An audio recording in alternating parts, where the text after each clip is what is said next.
time for question and answer. The two virtues that are going to provide the greatest amount of protection to you are humility, which we talked about already, and charity.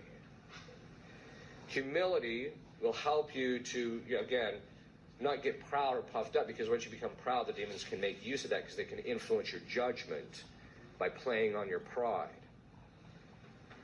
Whereas with charity, if you love God, if your heart is completely devoted to God, because charity is defined as love of God and love of neighbor for the sake of God. It's not just loving your neighbor. Christ said, look, the Gentiles do as much.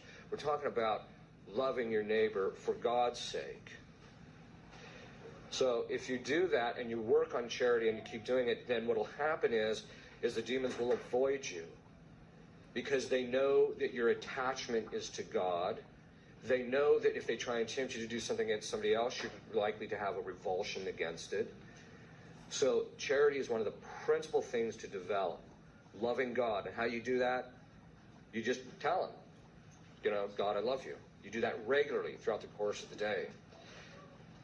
St. Augustine says, if you don't pray, you will not be saved. That's because of the matter of justice. You have an obligation to pray at least 15 minutes a day. And during those prayers, you should be making frequent acts of love to God. So those are the things that you want to do. Those are some of the things that will keep you protected. You can ask other people for prayers. Oh, one last thing.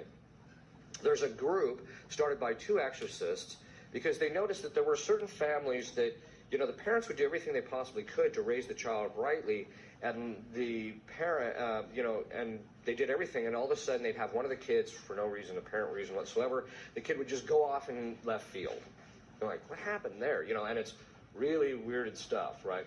So the exorcists began to discover that this is probably diabolic, so they set up this group called Auxilium Christianorum. I'll write it down here in just a minute. It's called Auxilium Christianorum. And basically it's a set of prayers. It takes about 5 to 7 minutes a day. You have to also be saying the rosary every day and leading a Catholic life in order to be a member. But once you start saying these prayers, you become a member of this group called Auxilium Christianorum. And part of this prayer of this group is that they're praying for each other. So you're literally plugging into tens of thousands of people praying for you and your family right off the bat, just by becoming a member. So, and it's doing extremely well. Of course, it's been under attack a couple of times, but that's, I always tell people, they'll say, man, that's happening in your life. And you're like, well, look, if nothing bad was happening in my life, I would think to myself, I'm doing something wrong, because the demons would be saying, hey, look, leave him alone. He's doing our bidding, right? But if you start beating up on him, that's when they start going on the attack, right?